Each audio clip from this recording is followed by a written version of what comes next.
Livro Entre a Terra e o Céu, por Francisco Cândido Xavier, pelo Espírito André Luiz. 13.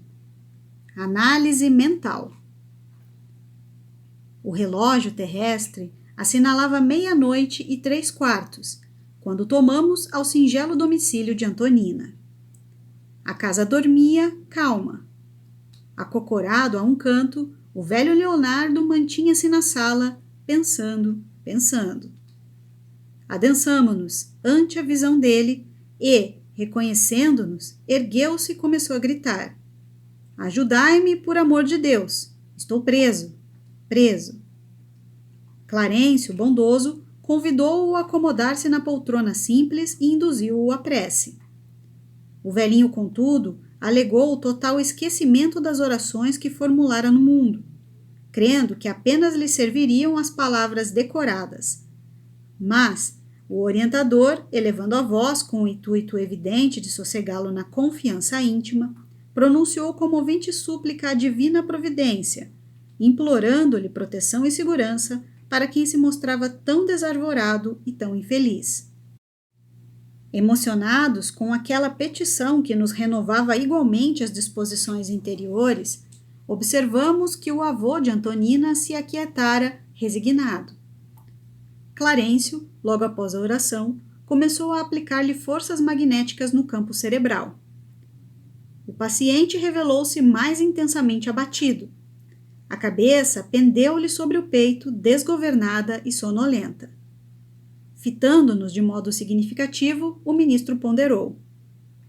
A corrente de força devidamente dinamizada no passe magnético arrancá-lo-á da sombra anestesiante da amnésia. Poderemos, então, sondar-lhe o íntimo com mais segurança. Assistido por nossos recursos, a memória dele regredirá no tempo, informando-nos quanto à causa que o retém junto da neta, aclarando-nos ainda sobre prováveis ligações que nos conduzirão à chave do socorro, a benefício dele mesmo. Mas o retrocesso das recordações poderá verificar-se de improviso? Indagou Hilário perplexo. Sem dúvida, respondeu o instrutor. A memória pode ser comparada à placa sensível que, ao influxo da luz, guarda para sempre as imagens recolhidas pelo espírito, no curso de seus inumeráveis aprendizados dentro da vida.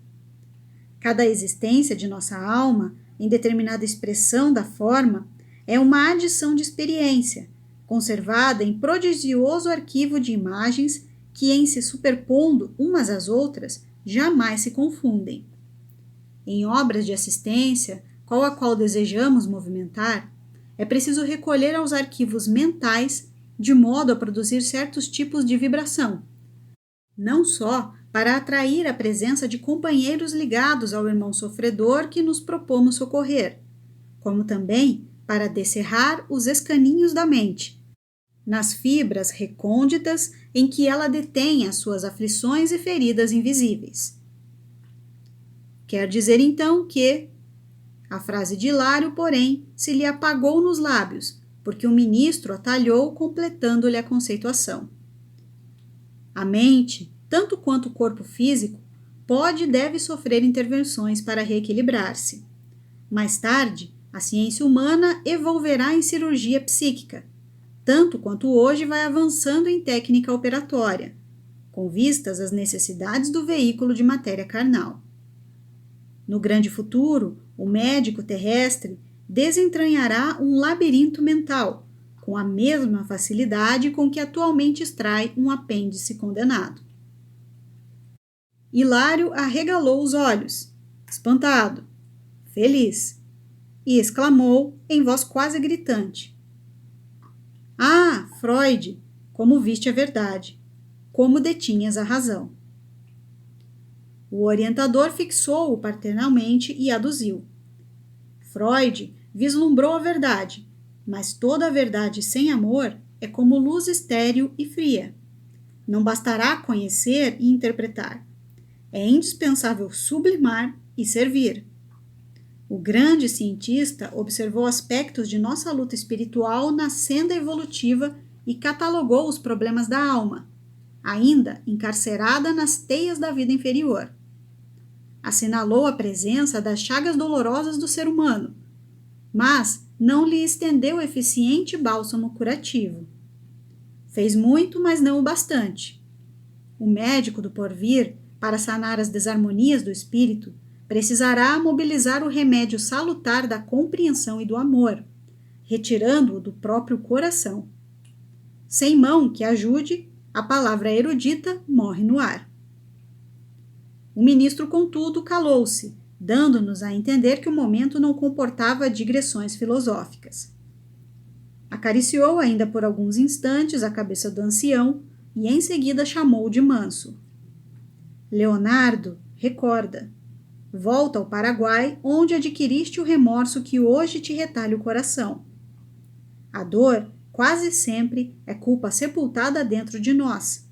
Retrocedamos ao ponto inicial do teu sofrimento. Recorda, recorda. O velhinho, diante do nosso intraduzível assombro, acordou de olhos transtornados. Ergueu a fronte, mas seu rosto alterara-se de maneira sensível. Sustentava, iniludivelmente, os traços fundamentais, mas fizera-se mais jovem. Registrando a surpreendente transfiguração, Hilário interferiu perguntando: "Oh, que força mágica será esta?" Nosso orientador fitou-o sereno e esclareceu: "Não nos esqueçamos que temos diante de nós o veículo espiritual, por excelência vibrátil. O corpo da alma modifica-se profundamente segundo o tipo de emoção que lhe flui do âmago. Isso, aliás, não é novidade. Na própria Terra, a máscara física altera-se na alegria ou no sofrimento, na simpatia ou na aversão.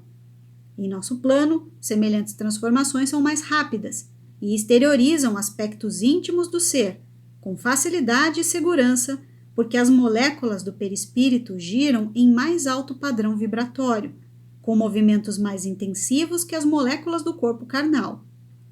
A consciência, por fulcro anímico, expressa-se, deste modo, na matéria sutil com poderes plásticos mais avançados."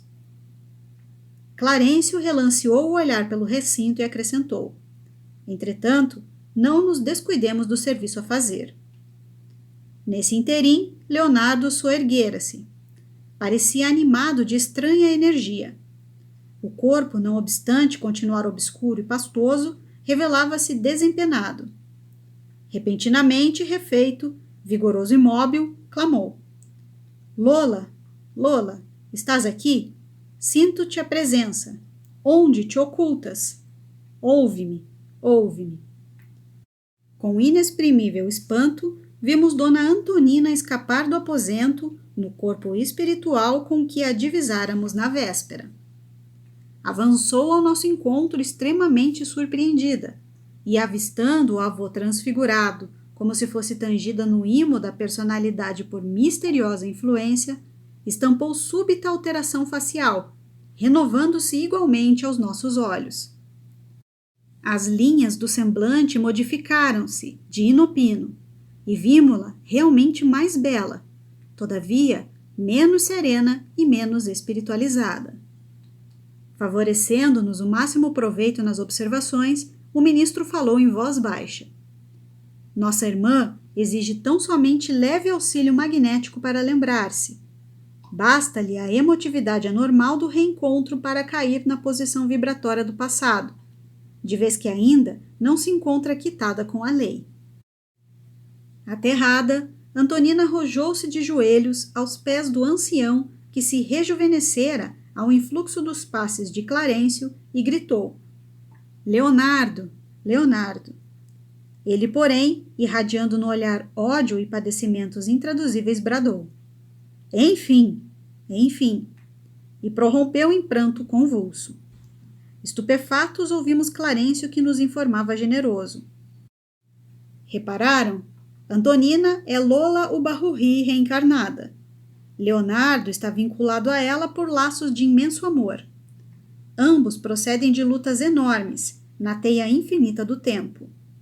A mulher irresponsável de ontem, hoje é mãe amorosa e digna à procura da própria regeneração.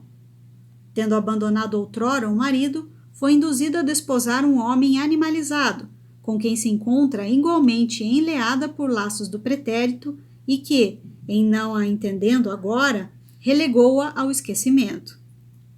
Recebeu, contudo, antigos associados de destino por filhos do coração, que conduz para o bem. Em contraposição às facilidades delituosas do passado, atravessa atualmente aflitivos obstáculos para viver. Simpatia incoercível inclinou-nos para aquela mulher em provas tão ríspidas. O ensinamento que a vida lhe nos ofertava era efetivamente sublime. A voz do orientador, no entanto, era clara e segura a recomendar. Ajudemos. O momento determina a auxiliar.